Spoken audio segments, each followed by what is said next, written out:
जय भीम फ्रेंड्स। जो ये बुक है बाबा साहब अम्बेडकर द्वारा लिखी गई what Congress and Gandhi have done to the untouchables. इसमें 3 टर्म्स बार बार में यूज हुई है, एससी, शेड्यूल कास्ट, हरिजन्स और डिप्रेस क्लासेस। अब ये तीनों टर्म्स एक ही लोगों के बारे में है, क्योंकि इन लोगों को जो अनटचेबल्स थे इनको किसी टाइम पे हरिजन्स कहा गया, किसी टाइम पे अनटचेबल्स कहा गया, किसी टाइम पे डिप्रेस क्लास कहा गया, किसी टाइम पर शेड्यूल कास्ट कहा गया। तो इसलिए इन चारों टर्म्स को एक ही माना जाए इस बुक के अंदर, ऐसा बाबा साहब कहते हैं। और कहां कहते हैं, कैसे एक्सप्लेन करते हैं वो इस चीज को, इसको हम समझते हैं। इसके लिए जाना होगा हमें इस बुक के प्रीफेस के अंदर, जहां पर उन्होंने इस चीज को एक्सप्लेन किया है। यहां बाबा साहब कहते हैं कि the reader will find that I have used quite promiscuously in the course of this book a variety of nomenclature such as depressed classes, scheduled caste, harijans and servile classes to designate the untouchables। तो untouchables के लिए different word use किए हैं। Depress class भी use किया, schedule caste भी use किया, हरिजन भी यूज किया, सर्वाइल क्लास भी यूज किया है।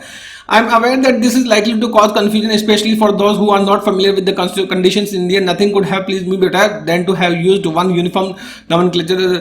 अब बाबा साहब कह रहे हैं कि मेरे लिए तो अगर एक वर्ड यूज करता था तो ज्यादा बेटर रहता मेरे लिए, है ना। लेकिन प्रॉब्लम ये है कि जो इंडिया की सिचुएशंस है उनमें हर टाइम पे इन लोगों को, अनटचेबल्स को अलग अलग वर्ड्स के द्वारा बुलाया गया है, पुकारा गया है। इसलिए उनको ये words according to the time line, किस टाइम लाइन पर, किस समय पर, किस पॉइंट ऑफ टाइम पर क्या बोला गया है, वो वर्ड यूज किया गया है।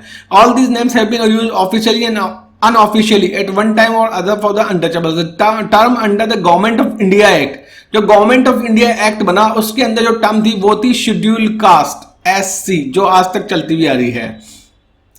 But that came into use after 1885। लेकिन जो ये ना टर्म आई ना वो 1885, गलत लिखा हुआ 1985, 1885 है। ये टर्म आई 1885 में आई है।